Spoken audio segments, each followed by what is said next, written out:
Dalawang kasunduan ang pinagtibay sa pagitan ng Pilipinas at Malaysia sa naging state visit ni Pangulong Aquino. Bukod dito, nagpaabot din ng patuloy na pagsuporta ang Malaysia sa isinusulong na kapayapaan sa Mindanao. Narito ang report. Pinagtibay ng Pilipinas at Malaysia ang dalawang kasunduan sa ginawang state visit ni Pangulong Aquino sa Malaysia. Naging saksi sina Pangulong Aquino at Prime Minister Najib Abdul Razak sa paglagda ng Agreement on Cultural Arts and Heritage. May pinagtibay ding bagong kasunduan sa edukasyon na ayon sa Embahada ng Pilipinas ay magbibigay ng pagkakataon na magkaroon ng alternatibong pag-aaral ang batang anak ng mga Pilipinong nasa Malaysia. Ang pagkikita ng dalawang leader ang naging pagkakataon rin para personal na pasalamatan ni Pangulong Aquino ang Malaysia sa tulong at donasyon para sa mga biktima ng bagyong Yolanda. The solidarity the people of Malaysia showed my countrymen in the wake of Typhoon Haiyan was a true display of our common commitment to look after the well-being of each other and to ensure our continued growth as brother nations. Your Excellency, I speak on behalf of our people when I say the Filipino people never forget acts of kindness. On behalf of my please accept my sincerest gratitude. Terima kasih at maraming salamat. Nagpasalamat rin ng Pangulo sa Malaysia sa suportang ibinigay nila sa Pilipinas para sa usapang pangkapayapaan ng pamahalaan at MILF.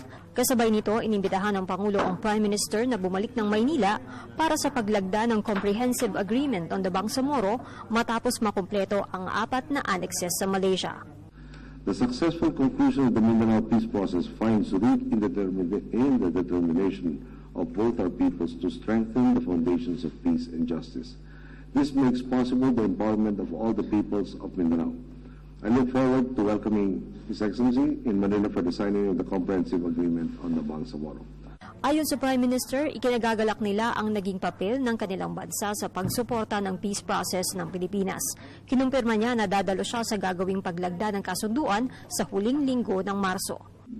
The framework agreement has been signed and the 4 annexes which will constitute part of the comprehensive agreement as signed by the end of March, and President Aquino has very kindly invited me to attend the ceremony, and I look forward to attending the very historic ceremony which will usher in a new era for the people of the Philippines, particularly southern Philippines.